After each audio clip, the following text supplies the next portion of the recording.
প্রায় সময়ই রান্না করতে গেলে একটা ঝামেলাতে পড়ি। আজকে কি রান্না করব? আর তখনই মাথায় আসে আম্মুর রান্নাগুলো ট্রাই করা যাক।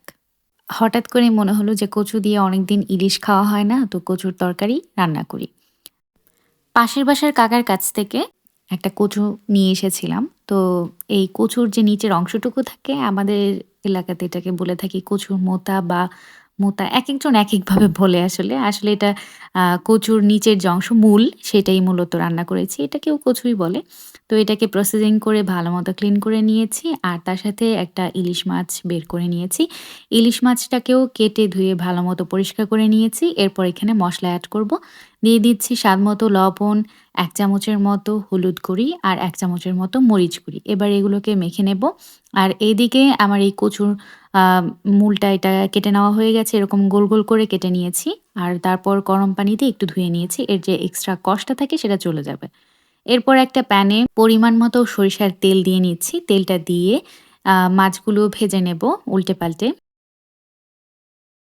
মসলা মাখানো সেই পাত্রে এবার কচুগুলো নিয়ে নিয়েছি আর এখানে অ্যাড করছি স্বাদমতো লবণ, ১ চামচের মতো হলুদ গুঁড়ি আর মরিচ গুঁড়ি। এরপর এটাকে হাত দিয়ে ভালোমতো মেখে নেব।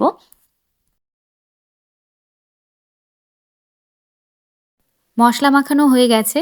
এবারে গরম তেলে এই কচুগুলোর টুকরো ভালোমতো ভেজে নেব। ইলিশ মাছ ভাজার পর যে তেলটা ছিল আর তার সাথে আরেকটু তেল অ্যাড করে এগুলোকে একটা, একটা করে ভেজে নিচ্ছি। দেখতে পাচ্ছেন ভেজে নেওয়া হয়ে গেছে, উল্টে-পাল্টে দিয়েছি। এরকম যখন একটা ব্রাউন কালার হবে তারপর এটাকে নামিয়ে নিতে হবে। দেন আরেকটা প্যানে পরিমাণ মতো সরিষার তেল দিয়ে পেঁয়াজ ও মরিচ কুচি দিয়ে নেড়েচেড়ে পেঁয়াজ মরিচটা একটু ভেজে নেব। এরপর এতে অ্যাড করব স্বাদমতো লবণ, ১.৫ চামচ হলুদ গুঁড়ি, ১ চামচ মরিচ গুঁড়ি, 1/2 চামচ ধনিয়া গুঁড়ি আর ১ চামচ আদা রসুন বাটা দিয়ে এটাকে নেড়েচেড়ে তেলে একটু ভেজে নিয়ে সামান্য একটু পানি দিয়ে এটাকে ভালোমতো কষিয়ে নেব। কষিয়ে নেওয়া হয়ে গেলে তারপর এতে দিয়ে দিব সেই কচুর টুকরোগুলো। এরপর এটাকে নেড়েচেড়ে এটাকেও কষিয়ে নেব।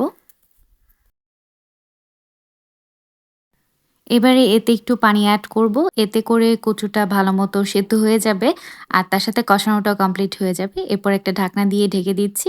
বলক চলে এলে ঢাকনাটা তুলে একটু নেড়েচেড়ে দেব। যতক্ষণ পর্যন্ত কচুটা ভালোমতো সেদ্ধ হয়ে না আসে ঠিক ততক্ষণ পর্যন্ত এটাকে কষিয়ে রান্না করবেন, তাহলে খেতে অনেক বেশি টেস্টি হবে। দেখতেই পাচ্ছেন তেল উপরে ভেসে, ভেসে উঠেছে আর এর মধ্যে এটাকে একটু চেকও করে নিয়েছি। তারপর পরিমাণ মতো পানি এড করছি। এরপর একটা ঢাকনা দিয়ে ঢেকে দেব।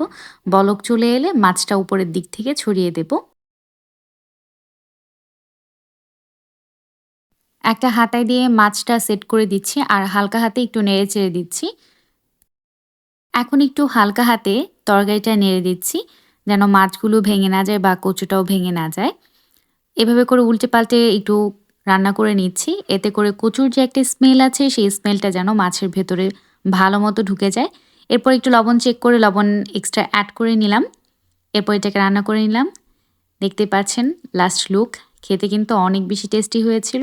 আজকের ভিডিওটা কেমন লাগলো অবশ্যই কিন্তু কমেন্ট করে জানাবেন। আসছি আরও নতুন, নতুন ভিডিও নিয়ে। ততদিন পর্যন্ত ভালো থাকবেন। আল্লাহ হাফেজ।